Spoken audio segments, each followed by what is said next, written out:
ticket scalping of train tickets during the Chinese New Year. People line up. There's a great demand for the train tickets. And some people buy tickets and sell them at a high price to people who didn't get one. Is this fair? White, raise your white, those who think scalping train tickets on the Chinese New Year is fair. Orange if you think it's unfair. See if there's a difference. Now there seems to be a shift in opinion. Now I see more orange than I did before. Now, I would like to hear from someone who said it was fair to scalp tickets for the May Day concert, but who said it was unfair to scalp train tickets at the Chinese New Year. Someone who raised white for the first question and orange for the second. Who can explain the moral difference between the two? Yes. 我觉得这个问题的关键在于这两个物品它的性质有所不同。第一个，五月天的演唱会，如果我不看它，我不会死，或者说我的生活质量可能会有一些改变，但它并不是我生活的必需品。但是第二个火车票的话，这个是中国人的传统的习俗，我一定要回家，所以这对于我们每个人的生活来说，这是我们生活的必需品，而且这关系到整个国家的交通和更大的一些局面的一些问题，所以说国家需要对它有所管控，而肆意的抬高它的价格就是一种不公平的表现。All right, stay there. Thank you for that. So you've drawn a distinction between the concert. Stand up, stay there. The concert is a luxury. It's not a necessity. Well, maybe for some people, the May Day concert is a necessity. But the train ticket on the Chinese New Year has a more significant, more important meaning in life. And that's why it would be unfair to allow market principles, ticket scalping, to allocate those train tickets. Do I understand? 对。Okay, stay there. Someone disagrees. Someone thinks that even scalping train tickets is fair. Tell us why. Okay, hi. I'm from China, and I have my personal experience. I get up, arrived at the train station at 6 a.m., and I wait 3 hours in line. I was in the second in the line, and when it's to my turn, there's no tickets for my train. So I just think that it is. Then I ask for a scalper, who sells me the ticket for 50 yuan for extra, and I think it's important that no, it's not. It's fair that we can have a way to get what we need. We can pay a higher price. So you think it's fair to pay a higher price for the train ticket if you really want one badly and if you can afford it? Yeah. What would you say in reply? Turn and face her, Okay. and see if you can persuade her of your view. 就是我觉得这个同学他说的是基于他个人的经验，50元钱对于你来说可能它不算多，你可以支付得起，可能就是一顿饭钱。但是我想，这位同学，如果您生活在大陆的话，或即便是在台湾，也会有许多人很贫穷，50元钱对于他们来说的话，可能是更大意义的一笔钱。所以我觉得问题是在于说，这个50元钱，它这个价格如果说涨到了100，也就是说它对于每个人相对价格的价值不一样。那么如何你去判断他卖给你50元钱的时候，它就是 fair 的；他卖给你100元的时候，它就变成不公平了。就你如何去衡量这个标准呢？ I think that the problem in China is that you can't get the ticket through standing in a line. I was on the second one, and I still got no ticket. So Yeah. it's impossible to get a ticket standing in line.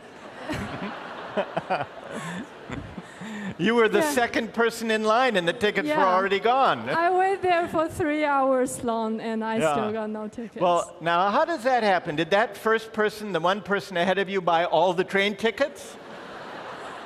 Or do you think something else was going on? It's just there's so little tickets, so you can't get it. I see. All right. Maybe something else was going on with those Yeah, tickets. maybe. But I All don't right. know if 50 yuan extra or 100. I think that's the market, what it does. That's the market price. And does the Yeah. market price define the just way of allocating the tickets? You find the exact price where the demand and the Where supply demand is and supply meet. In fact, yes. you studied, most of you, economics, those curves. They meet, supply, demand. That's the market price, but the question I'm asking is slightly different. Does that mean it's a fair price?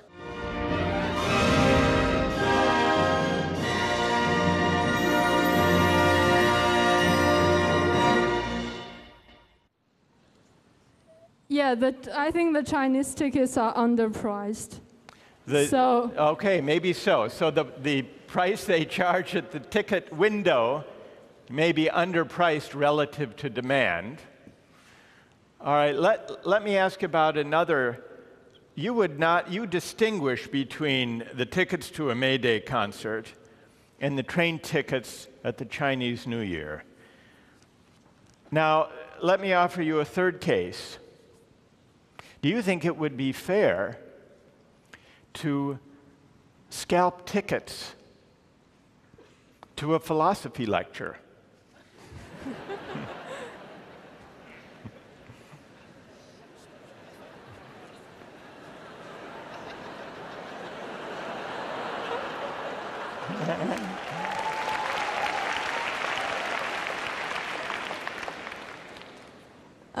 事实上，我是一名哲学系的同学。那如果对于我来说的话，我觉得它其实，应该我觉得不算是一个公平或者是不公平的问题了。其实我觉得它的性质类似于五月天的票。如果说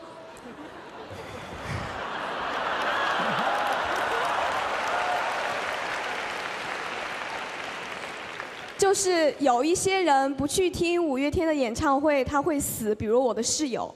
那如果像有一些哲学爱好者来说的话，一堂哲学课对于他来说可能意味更多，所以我觉得对于他们来说，这价格的话可以由市场去控制，就是需求和它的供给之间的关系去决定它，所以它的性质和五月天的票是一样的。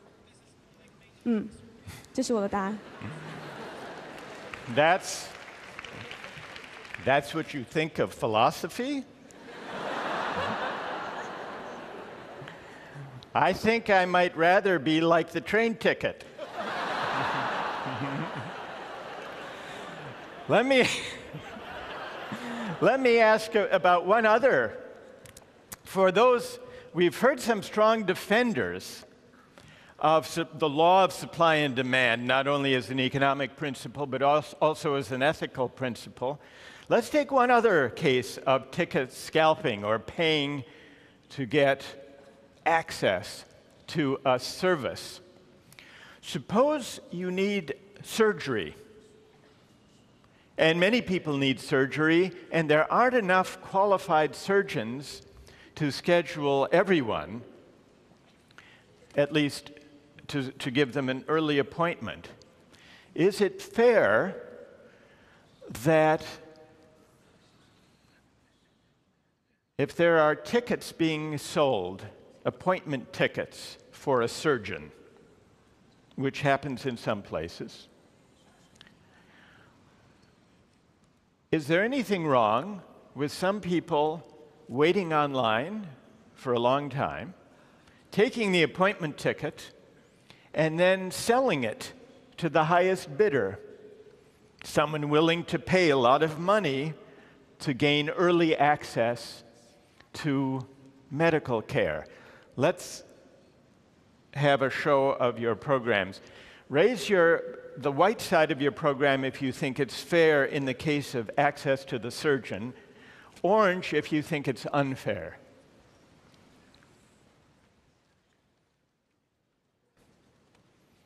So now I see I see a sea of orange with still quite a sprinkling of white. So there are still quite a few people who would apply the law of supply and demand to the allocation of medical care, access to the surgeon. But as we went through the examples, the number of people who considered the market the appropriate mechanism for distributing access to the good changed.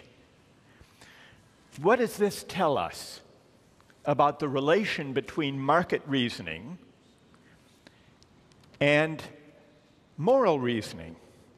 What it seems to suggest, and this came out in some of the comments, is that whether the market is an appropriate way of allocating goods depends on the character of those goods.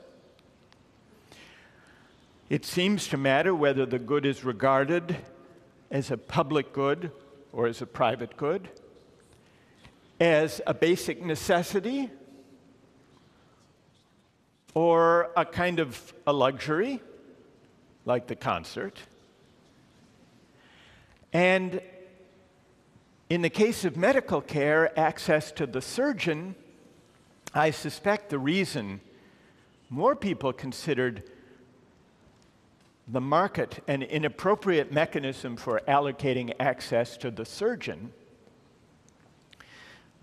must be that we regard health as a different kind of good from tickets to a May Day concert or even train tickets on the Chinese New Year. Now,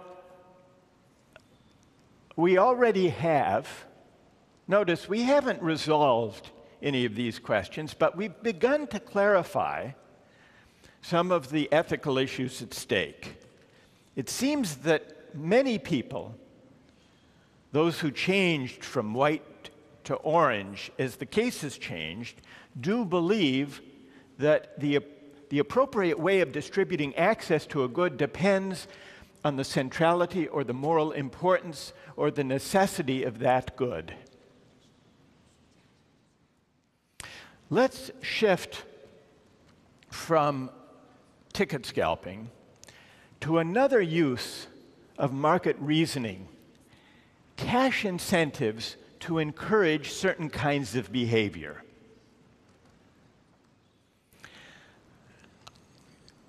Many schools have a problem. Children, especially students from disadvantaged backgrounds, don't do as well in school as they might. They may lack motivation. They may lack academic skills. They may not have the habit of studying hard. And so some schools in the US have actually begun experimenting with a way of trying to motivate students to get good grades, to do well on tests, to read more books. They offer cash incentives. They've tried this in New York, in Washington, D.C., in Chicago. In New York, they offer $50 for each A, $35 for each B. In Dallas, Texas, they pay young children, 8-year-olds, $3 for each book they read. The goal is to encourage academic achievement. Some people think it may work. Other people say it's the wrong way of trying to motivate children. Let's imagine that you are the principal of a school and you want to motivate all of the students in your school to study harder, to achieve better grades? How many think